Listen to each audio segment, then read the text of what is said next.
Pope Francis expected to make his first public appearance tomorrow at the Vatican since reports surfaced that he is considering retirement. Those reports followed the Pope's recent health struggles that led to some canceled events.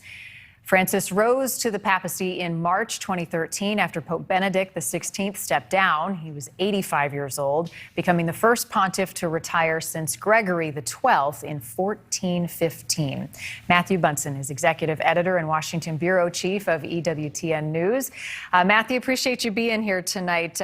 Any truth to these rumors?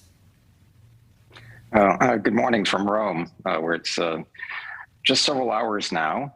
We are expecting Pope Francis to preside over his weekly general audience. So that will tell us something first, where Pope Francis is. We have been hearing now for a number of weeks, even months, that Pope Francis might possibly resign. There is no indication that there's any substantive aspect to the rumors. And now, in fairness to some of the breathless reporting that's been going on, there have been a number of cancellations of papal events, including a papal trip to South Sudan that was supposed to be taking place very shortly. But Pope Francis has given no indication personally that he intends to step down. Right. In fact, they brought Africa to him, I understand. They did.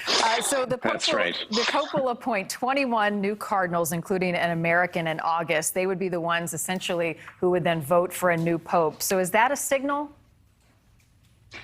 Well, the Holy Father's undertaken a number of what are called consistories, that is, adding new members of the College of Cardinals. A lot of focus in those groups that he appoints are those cardinals under the age of 80 who are then eligible to vote for him. You're absolutely right. The new batch, so to speak, will be coming in at the end of August, which itself is somewhat unusual. Usually cardinals, for example, are appointed or added to the college at the end of June, like June 29th, which he could have done.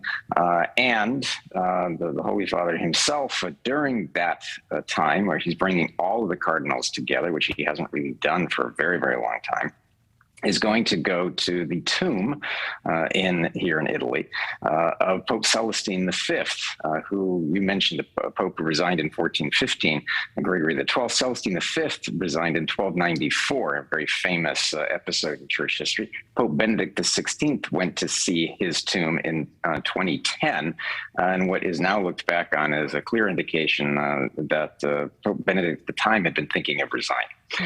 So it's an unusual trip, but it's also not unprecedented for Pope Francis to go there, in part because he is instituting or promoting the kind of pardon that's attached to the tomb of Celestine V. So there are a lot of questions to be asked about why Pope Francis is going to L'Aquila here in Italy, the tomb of Celestine V, at that particular moment when he's bringing all of those cardinals together. I think that has only added to the speculation. But we're going to be seeing a lot of Pope Francis over the next few days because here in Rome, they're just starting today what's called the World Meeting of Families, which is a gathering of families from all over the world that Francis is supposed to preside over a number of events, including tonight for what's called the Festival of Families. So we're all going to get a very good view of Pope Francis this coming week. Real quickly, before I run out of time with you, what is the Vatican saying about his health right now?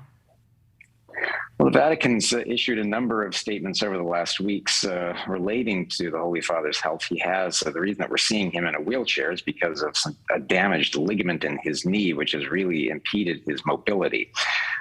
He had massive surgery or major surgery last year, but seemed to have recovered well from that.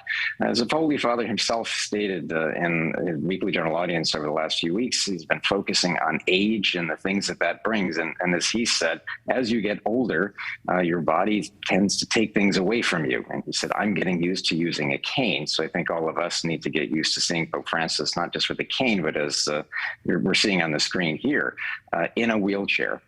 And it is a reality of life that as popes get older, we're going to see them increasingly infirm. Will that lead to his resignation? We just don't know. But Francis is not necessarily the Pope of surprises, but he does do many things that are unexpected. That might be one of them. Yep, and the Pope's not immune to the aging process as we all face it. Matthew Bunson, Executive Editor and Washington Bureau Chief, EWTN News. Good to see you tonight. We'll be watching this closely. Thank you. Keep the Holy Father in your prayers. Will do. All right, enjoy Rome. Well, good news. Thank you for watching. Go to newsnationnow.com to find News Nation on your television provider. And don't forget to click the red subscribe button below to get more of News Nation's fact-driven, unbiased coverage.